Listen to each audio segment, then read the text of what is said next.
For everyone here, feel free to think about when's the last time you felt really connected with someone. So what were you doing or who were you with? Um, Again, it could be at work, it could be out of work, doesn't really matter. But if you could just start putting it into the chat. What was, this is Catherine, I'm still drinking my smoothie and my tongue is numb now. But Nicole, what did you guys do to help welcome the team member that made people actually feel connected? Something that we do regularly is share out user guides. And so we just kind of talk through like what each of our values are, what our pet peeves are, what, like how to spot us when we're at our best and how to like spot us when we're slipping and like maybe not taking the best care of ourselves. And just like other fun stuff, like fun facts. And it was just nice to have that time to not only revisit with my current team members, but have that time with my new team member and really talk about, like what was important to him and like what he couldn't stand at work, which was funny because we had a lot of the same pet peeves. But yeah, it was just a nice way to just talk to each other about us. And I think that that's really important. Oh, I'm sorry. I was gonna say, we actually encourage all of our employees and new hires to add their Slack, their user guide to their Slack profile as well. So just so anyone in the org can like click in and see like, all right, what's the best way to communicate with this person? Like what's important to them? What are some fun things that I wouldn't normally have a chance to learn about them that are listed in this user guide. We also include how to recognize them, like their preferred method of recognition. So that's where it's like a user's guide to Nicole, in other words. Yes. Yeah. Does it have a standard format that you guys all fill out? Because this would be kind of fun, or is it kind of each person designs their own format for it? We use a template, but it's just like super, let me pull it up. It's really, really basic. It's a really basic template. Welcome everyone. Thanks for coming. You're early, which we love. And so you can take advantage of that and just answer this question of that's on the screen of when's the last time you felt really connected with someone? What were you doing and who were you with? And this could be in your personal life, this could be at work. It doesn't matter, but give it a think. And if you could if you think about it and want to share something, put it in the chat. Just put in the chat when was the last time you felt really connected with someone? Again, what were you doing? Who were you with? Can my dog count, Paul? I felt very connected with the dog this morning. Yeah. That's a connection. You're getting something out of that. I was definitely, I don't know if she was. I think she was, though. I think she was. Wait, so AC is saying they had a storyteller, a speaker about storytelling at work. That is very interesting. Playing Play-Doh with my son. My daughter still eats the Play-Doh, and she's like 8. She's like really, really likes salty things. Does she have a favorite flavor? Oh God, I don't know. There was such a thing in preschool. They needed to like take it away from her specifically. It's like, it's one thing to eat like homemade Play-Doh. It's another to eat Play-Doh that all the other kids are playing with. All right. Well, thank you everyone for joining us this week. And thank you everyone who was here last week and came back for more. It was really a treat to see so many people attend last week's workshop. I just ate a smoothie and my mouth is still numb, and last week's workshop was very difficult to say, but I'm going to struggle through this. But anyway, we did make a video of that. I sent it out in my newsletter, but you can check it out if you missed it. But long story short, last week we focused on the power of playfulness as a way to generate new ideas and connections at work. And we generated ideas to solve someone's challenge of feeling kind of disconnected from his coworkers over Zoom, which is a theme we're going to return to again. So thank you for doing that. I'd be curious if anyone here was on the call last week and you tried anything based on our workshop last week, if you could drop something into the chat about it. But this Catherine, that's coming in a second. Hey, don't do that now. Do not do that now. Devin's got us covered. Forget I said that. But as I just alluded to, this week's theme is going to be about playfulness and how to use playful curiosity to create connection. And so we wanted to start by a brief reminder of my personal definition of fun, because we realized we didn't actually go over that last week. But when I interviewed and got survey responses from people all around the world, some of whom may actually be on this call, in which case, thank you very much for being a part of my book. And I asked people to tell me about their past fun experiences and then tried to look for themes. There were these 3 factors that came up again and again. so often that they ended up becoming what I consider to be the definition of true, what I call true fun. And those three factors are playfulness, connection, and flow. So to quickly reiterate, playfulness, as we learned last week, does not necessarily mean you've got to play charades or something like that. It's really about having a lighthearted attitude and just letting down your guard and doing things for the sake of doing them. The connection, let me do flow first. Flow is being so engrossed and present in what you're doing that you can actually lose track of time, and often feeling like you're at the edge of your abilities, but in a way that feels really satisfying and stimulating as opposed to overwhelming. It's like being in the zone. And then the connection is the feeling of a special shared experience with someone else. And in the vast majority of stories that people shared with me, that feeling of connection was present even for introverts. So it doesn't matter if you're an introvert or an extrovert, the feeling of special shared experience was very powerfully associated with fun. So I believe when you have all three of those things together, you experience what I think of as true fun. Each of them is great on its own as well. And today, Paul and Devin are going to walk us through some exercises and things to do to increase the sense of connection. So the one thing I wanted to say at the beginning is that this is very interactive. So get ready to actually interact. We're not just going to be lecturing at you. There will be breakout rooms. And I know that's going to make some people clench up inside and want to hit leave meeting right now. So I just want to say you made it here, my friends. And there's lots of research about how we often we're very bad at predicting what we'll enjoy, and particularly when it comes to human connections. So you are here, stay here, be ready to be delighted by what is about to happen. And thank you so much for sharing your time with us. So over to Paul and Devin. I cannot wait. I'm truly excited. All right. Well, thank you. And just as Catherine was saying, this is going to be interactive, experiential, and somewhat fast moving, but there are just a few rules. We are all, I think we're all adults here. We can get up when you need to, if you have to. Lock your phone away. It's only 54 more minutes. I promise everything will be there. This is being recorded and posted. So I know that was an opt-in thing when you joined or signed up, just to reiterate that so that there's safety there. Turn off your inner critic. This is one of the hardest things to do in the world, is to just be okay with and safe to just say things. So Lisa, it's only being posted on internal sites, only people that have links. But so unlisted on YouTube. But just to clarify, it doesn't record breakout rooms. So anything that happens in the breakout rooms, don't worry about that. That we don't see anything. We have no idea what you're doing in the breakout rooms. No idea. Nothing. Thank you, Catherine. And then last thing is don't be a fart face. And I will let all of you self-define that. We know when we're being a fart face. So as best you can, be open, listen, build, and welcoming. As Devin and Catherine alluded to, if there's any people who were here last week, just a quick raise of your hand or put in the chat. Did you learn anything from last week's worst first, or what would Oprah do, and actually utilize it? Let me know. Oh, yeah, Emily. Yeah, I took some of the ideas that we were talking about last week, and we have a weekly all hands, and I started the all hands with an optional camera off dance party instead of going into breakout rooms, and just allowed people to get moving and be silly and participate in that activity. And it was really, really well received, both by introverts who also hate breakout rooms and people who just love to have fun. So it was really good. Oh, that's fantastic. Oh, that's great. Thank you. Thank you for sharing that. That's super, super, super inspiring. That's great. Anyone else? If not, that's okay. I was telling everyone about what would Oprah do and worst first, which was really fun. I was really definitely, I mean, obviously I'm into these workshops, but I was like extra into it and found myself talking about the exercises with multiple people in different areas of my life. And then you always dropped in, I actually met Oprah. No. So today's key behavior is about playful curiosity about others. So this is about when starting to work with someone outside your team, start with playful curiosity of how it feels to be in their job.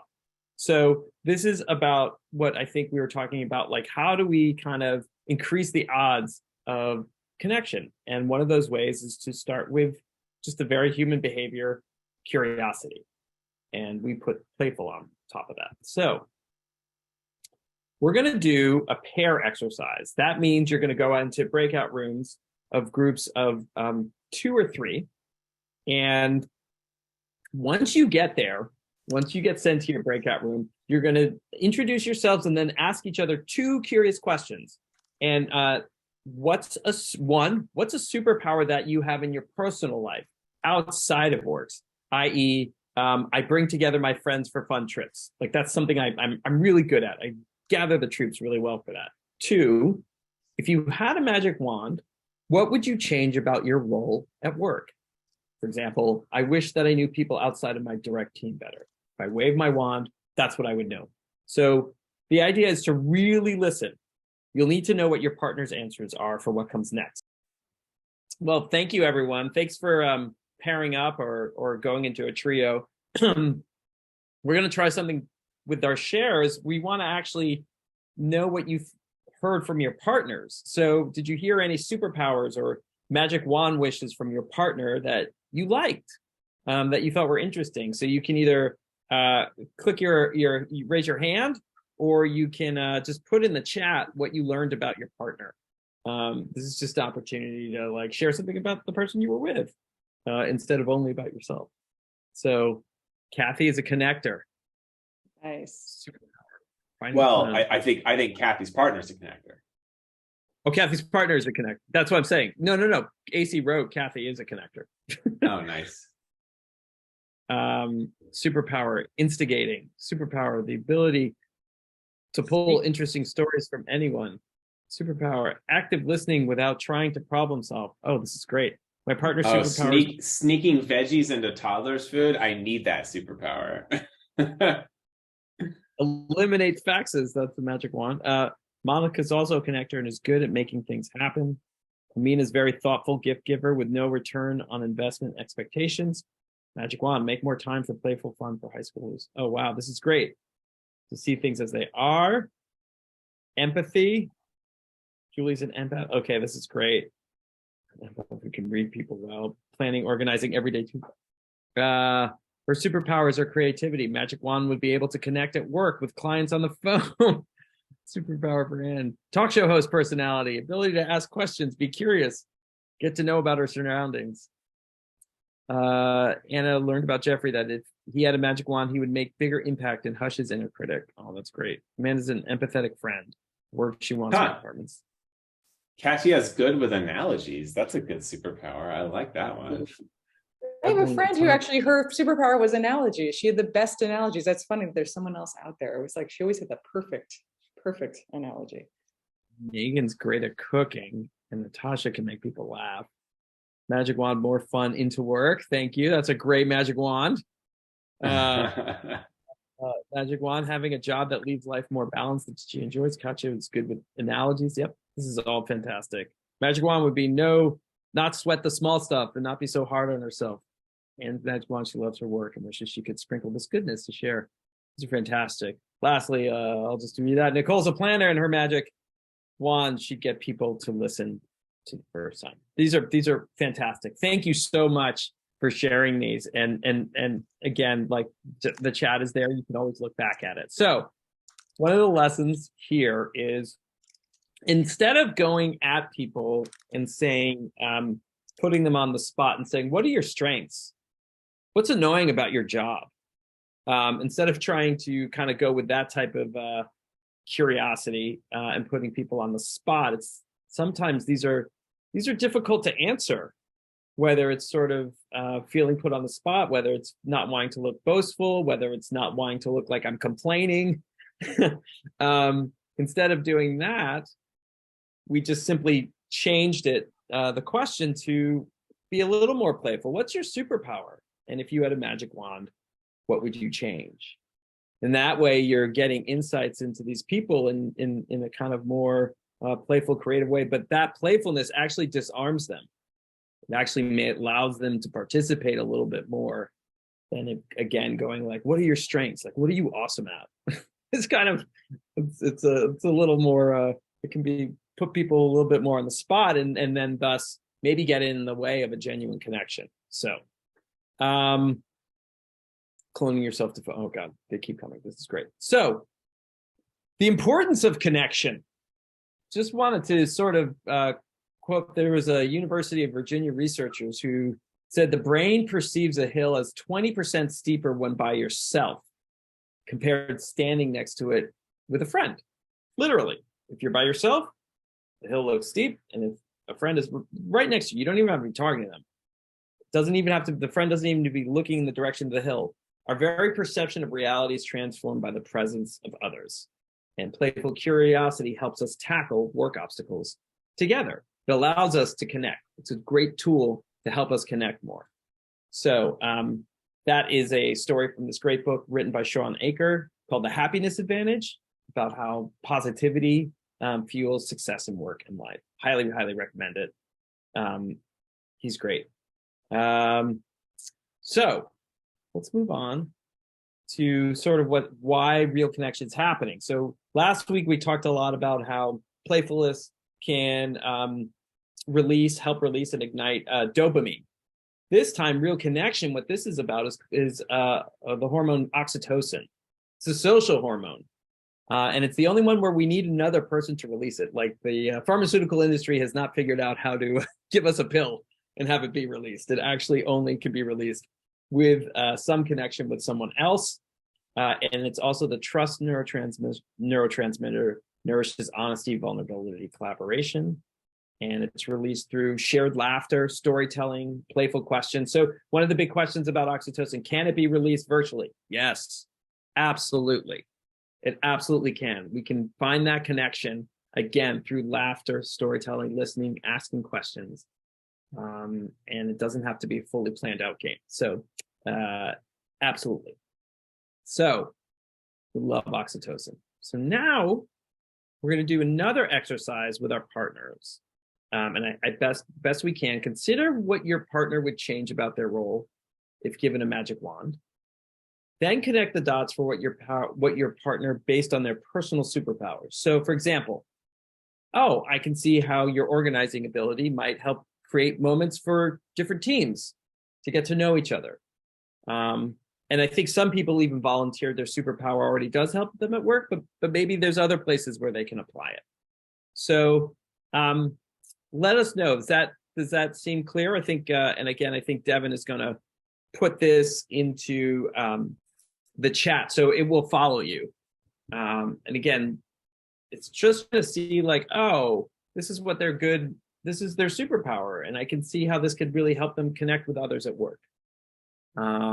So this is the next exercise, and again, you're going to try and return to those pairs or trios, and we'll try and get you the best we can there. Okay. Don't worry about them being the best ideas to start with, right? Like part of one of the things last week specifically is that Paul and Devin led us through an exercise called Worst First, where we just generated, quote, bad ideas that ended up having the seeds of good ideas. So I'm stepping over my line here, but I'm assuming that the idea here is like quantity before quality to start with, right? And then we can actually figure out if any of the ideas are worth pursuing or not. But go for quantity first. That's absolutely. Right. Yeah, okay. I'm learning. Thank you. I'm learning. Thank you, Catherine, for fusing these lessons. Thank you. Welcome back, everybody. Woo! Hello. Welcome back. So I wanted to know if we could do a quick share. How did it feel to help people use a superpower outside of work to solve a work challenge? Like I guess anyone could volunteer what it felt like. Or you can write in the chat, or you can raise your hand. That was a lot of fun. Okay, Jeff, agree. Love that. Tell us more. Hands raised. We got some hand raisers. Hands raised. Okay, Tamara. Tamara. Thanks. It's Tamara. Thanks. I just want to say, initially when you gave us this prompt, I felt really nervous. Like, oh geez, the first idea that came to my mind was like a bad one. And then you gave us the first worst idea, and that calmed my nerves a little bit. But then as soon as I was in my room with the partner, it felt like a brainstorm space. And both of us ended up coming up with ideas that we had never thought about outside of that space. So it was just a really cool experience to be able to, helping like brainstorming, but also helping somebody else figure that out. That was great. Thanks for that opportunity. Oh, that's great. Thanks for sharing that. I'm glad that the experience itself was rewarding. Suzanne. Yeah, good afternoon. So I found it really interesting because as we were coming out of the first breakout room, I looked and we were reporting back what the superpower and magic wand was. I already started thinking about like, wow, these things are connected. And so I was really pleased with the prompt to go back and have the conversation, because I think sometimes it's that outside perspective that is so much easier to see, like, oh, this is your superpower, this is your problem, just put them together, like they're all interrelated. So it was a really interesting conversation to have with my partner. Oh, that's great. Thank you, Suzanne. And that's yes, that's essentially, you're getting at a very important point. Jeff. Yeah, I think Anna was awesome. There was, not only was the energy so much higher when we started doing the brainstorming, so you could feel the dopamine, the oxytocin, the endorphins, all that. But I think what was so empowering was like, oh my gosh, I already have the answer, and I simply need to play more in order to figure it out. And her work is around trauma, and she was saying how a lot of people feel like you have to attack it in a very serious way, but why couldn't you do it also in a playful, creative, innovative way? And I was like, that's just amazing. So thank you. Yes, that's great, Jeff. And you're hitting on the point of like, sometimes the answer is there, but it's buried under stress and anxiety and all this other stuff that we can't like get it off. And that's sort of what these just a little bit of play, like to your point, Jeff, can like really start taking some of that stuff away. Rosalind, thank you for waiting. Oh, awesome. So Marina and I had an amazing little brainstorm. It was so fun. We both kind of yin and yang. She likes to cook, I like to bake. And so our ideas for one another were centered around ways to incorporate those things into connecting with folks more. And she's a school administrator. So we talked about how she could bring that energy to connecting with her peers, and how I could kind of create something to connect with my peers. It was so crazy because we both were like, oh my God, it feels like one of those magic eyes things that you do where you're so close, and then you know, like we zoom back for one another, and it's like, oh my God, I see that. You're so smart. Like, it's so great. And so, but we're putting together things that we've already had. So it was so amazing to get a different perspective, kind of remixing all the things that are already there. All right. So with this said, I wanted to just share a little bit of story about this large, great animation company called Pixar. You've probably seen some of their movies. 26 feature films, all have been hit. They've all worked. They've all connected with people. How have they been able to do that? So they have this process, and one of the keys to success is something you just experienced, which is directors helping each other. So the brain trust process is intentionally built into Pixar workflow. So a director might be struggling with their own choices. This movie they've been sitting with for years and years and years, and they can see another director's struggles more clearly than their own. So that the idea is like, I might sometimes help someone else better than I can help myself sometimes. It gets me freed up to then start thinking, looking at my problem differently. So as one director put it, it's like I can put my crossword puzzle away and help you with your Rubik's Cube for a little bit. But we won't be able to help and build connection if we never ask. So it's really important. I think one of you sort of hit on that. Getting a different POV or offering your different POV opens things up really quickly. Like, it's amazing how fast it could be to get someone's help. Maybe it's someone's help who's not always on your team. I would so highly recommend that maybe there's someone in your organization that maybe you don't always work with, and be like, hey, can I get 5 minutes of your time? It can go a really long way to get that fresh perspective, as well as offering a fresh perspective to those who do it. So this is actually an AC. You're right. Ed Catmull's book is so good. This was actually from Linda Hill in her book, Collective Genius. She actually then researched and followed, embedded herself into Pixar for a little while. and wrote some things, I think, to maybe confirm what Ed wrote. So great book, highly recommend it, learning about how teams work together. So Devin, did you want me to switch over to you? I got it. So here's what we're going to do. This is going to be a quick little fun final exercise. And in your pairs or group of 3, you just have like 5 minutes to come up with as many playful questions you could ask when starting to work with someone outside your team. And so this is like, we already gave you what's your superpower. If you had a magic wand, what would you change? But what are some other questions you could ask? And as Catherine said, if you're stumped, try doing what we did last week, writing out a bunch of bad questions to ask, or thinking about how much famous might do it and channeling that. This is super quick. We're just going to jump in there, and then we're going to come back and people are going to share out their questions. And then we're going to do a quick little vote and crown a winning question. So I'm going to open up the breakout rooms. So you might be with somebody. One quick question. It's really kind of just open a conversation, right? Like almost what we did at the, when we asked in the last session, what's one thing that delighted you today? Or like today we talked about what's the last time you felt connected? Like really anything like that, you mean? Just to. Yeah. Okay. That's right. So really anything that gets people actually curious. And. That's right. Like anything that gets people curious or can open up a conversation. And think like with someone that you maybe work with a tiny bit at work, but you don't know that well. Welcome back. Welcome back, you all. So that was just really quick. That was only like 4.5 minutes. So no worries if we didn't come up with that many. But what we're going to do now, if there's any playful questions that you like, I just want you to raise your hand and share it out loud. And for anybody that shares theirs out loud, it's going to get entered into the competition, a fun, friendly little competition. And then we're all going to vote on our favorites. All right. So, Easy. All right. Other people put them in the chat if they don't want to say it, but then they won't be. Yeah. Put them in the chat too if you want. Okay. AC. My favorite to start with is what's the last internet rabbit hole you fell down? Oh, all right. All right. That's good. All right. Last internet rabbit hole.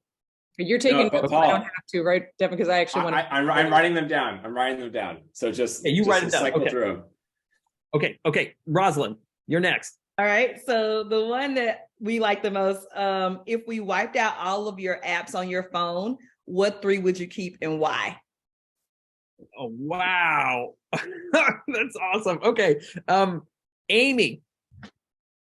Okay, mine is, what was your favorite game as a child? Oh, wow. That's awesome. Natasha and Megan, you're together. That's awesome. You're already connecting. Oh, you're on mute. I'm sorry. I can't. Natasha, you're on mute. Oh, there Next you go. one. What? Your biography and who would you want to play in the movie? Oh, couldn't hear it. What's the biography? Who would write your biography, and then who would play you in the movie version? Who would write your biography and who would play you in a movie? That's what I heard. Oh, that's awesome. Perfect. Thank you. What's your favorite way to waste time? What's your favorite way to waste time? What's your favorite way to waste time? All right. Anne. Is it me, I guess, right? Anna or Anne? Oh. I have Anne. There's 2 of you. So Anne, let's start with Anne, and then we'll go to Anna. Okay. I think someone else has put this in the chat too, but you're stranded on a desert island. What top 3 things would you bring with you? That's great. We just like that because it's very open-ended. Yeah, no, it's great. Small things, big things, who knows? Jeff. If you could have any superpower, what would you have? And more importantly, what would you give up to have it? Oh, what would you give up? Oh, wow. Okay, that's fantastic. Julie, I like raising the stakes, Jeff. Julie. So I thought about this after we were together, but is a hot dog a sandwich, and why or why not? Oh my God. Okay, that just melted. Question. Monica, you're up next. Follow that one. Well, I can't top that, Julie, at all. So I should just go home. I did originally have the move who would play you in a movie and why, but one thing that I recently did that was effective was I asked people to grab something blue at their desk within reach, and then I'll show it. And then we learned a lot about each other through that exercise. Oh, that's cool. Love it. All right, That's last great. one. I think it's Anna. Last one. If you could go somewhere with one-way ticket, where would that be? A one-way ticket. That's great. All right. Okay, so here's what we're going to do now. I just entered all of these into a Google form, and I'm going to put this Google form into the chat right now. And what everybody here is going to do is you're just going to check off your 3 favorites, just real fast. Your top 3 favorite playful questions that were just asked. So everybody, check them in. But we can, okay. This is All right. technologically exciting to me. We can click things. Yes, yes, you can click, Catherine. Yes. Oh, yes. All right. I see about 26 responses, so I'm going to give everybody another 15 seconds or so. All right. These are really good. There's also great ones in the chat. People have There's so many good ones in the chat. Oh man, there's a couple that are neck and neck here.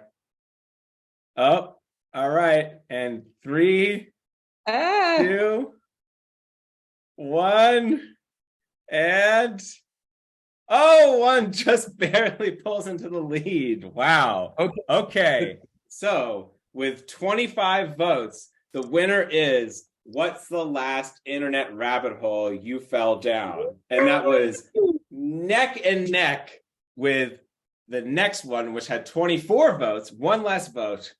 If we wiped out all the apps on your phone, which 3 would you keep and why? Those were the 2 clear winners.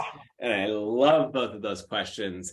The internet rabbit hole one is the actual winner, but the top 3 apps is also amazing. All right, Paul, let's take this home. So I just have one final story. Oh, so we did this already, and you can actually just keep going through. Yeah, okay. So this one's about connection equals motivation. So there was a Stanford study where, and just keep paging through here, Paul. There's a Stanford study where they gave participants this task to solve a tricky puzzle. And then they came in 2 minutes later and said, you get a note from quote unquote Steve, who didn't actually exist. You'd never met him. And it was like, oh, Steve did the puzzle earlier and has a tip for you. And without noticing, you start working harder on that puzzle just because you got that quote unquote tip. There's these deep brain areas that begin lighting up. They had people on like the EEG machines or whatever, and people became twice as more motivated, and they worked 50% longer on the problem just by getting this tip from Steve. But the twist is that his tip didn't help with the puzzle at all. It had no relevant information. It didn't help you at all. It was just this fact that you felt somebody out there cared about you and was connected to you. So literally the only thing that helped with the motivation, and page one more through, Paul, is that you felt connected to somebody who cared about you. And so what we're trying to impart today is for those people at work that you don't spend that much time with, you're very transactional with, can you find a playful way to connect with them a little bit more? And I promise you, all of a sudden, they'll work harder for you on your projects. Things will become easier. Blockers will get cleared away. So that's a lot of like the point of today. All right, keep going, Paul. This came from Daniel Coyle's book, The Culture Code. Yes. Good source. Amazing book. Okay, so bright spots. When have you seen playful curiosity or connection across departments or teams? So this is an opportunity to be playfully curious about the other side to make real connection. This is the theme the whole time today, which is where is there an opportunity to make be playfully curious about someone else and knowing that you care, you're interested. One little tip, start Zoom meetings with a fun question slide. Only for the first 5 minutes, you come late, you miss out. So what other moments might you build playful curiosity into your work week, are there things that you think about, like if you want to put into the chat, just things, maybe you've already done it. Maybe there are opportunities where you have done it. You know, as Emily shared this past week by doing the dance, the dance session. So if there are other things that, other moments where you think you could put a little more play or fun into fostering that connection, build playful curiosity into your work week. Or ways in which you're already doing it. I think one thing when Devin and I were chatting offline before this was the bright spots exercises that a lot of people start to realize, oh, wait, we actually are incorporating some element of play into our work already. We just didn't think about it that way. So yeah. Right. Tamara, thank you. AC. Your ta-da list, AC. Whoa, I like that. Yeah, so Tamara says, I do co-working with various people throughout the week, and it's really helpful. 10 to 15 minutes to connect, and we work on silent Zoom together for 25 minutes. I love that. That is so valuable. And that's the thing that we've given up, not being in person, that we can recreate. That's really great. Yeah, and anything else that people do already, any other bright spots? So Anja says, at the beginning of a workshop, I asked people to share 2 true things and 1 false thing about themselves, and people had to guess which was the false one. Yes, I love that. We call that 2 truths and a lie. It's really helpful. And I think part of the thesis here is that that stuff is not frivolous. That stuff is not just like, oh, extra, that will actually help you get your work done together. Yeah, playing music while waiting on people joining, and I take song requests for next meeting. Yes, Inca, I love that. So smart. And those things matter. This is great. Keep popping those in the chat, everyone. We're at time right now, so we really appreciate all of you hanging out with us. I want to just pop, for those of you who haven't already, I want to just pop our mailing list in the chat. Yes, the hour went by fast. Join us next week. We're going to be doing another one of these sessions, different tools and topics, same time. Talk and flow. Going to get you in flow. Yeah. And then also we want to shout out Catherine Price. 2 links from you there. Catherine, you want to talk about those 2 links in the chat? Sure. I should also say we can stick on for a couple of minutes after, so I see people dropping off, but if you want to stick around and have any questions or anything, we can stay for 10 or 15 minutes, so throwing that out there. But yeah, as you all know, you're on my Screen Life Balance list. That's how you got to this workshop.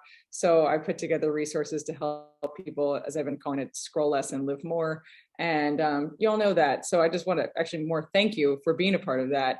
And also ask, I'm trying to get more people involved in this community. So if you know anyone who'd be interested in these workshops or just in the general things that we're working on to spread the word with friends, colleagues, as Paul was putting it, work friends, work enemies, anybody, they all can join us next time. And I'd love to have them as a part of the Screen Life Balance community. The other thing I was going to say, while I have you guys, I had a really crazy offer, which was to be on the podcast of the Surgeon General, which is insane, more about how to break up with your phone.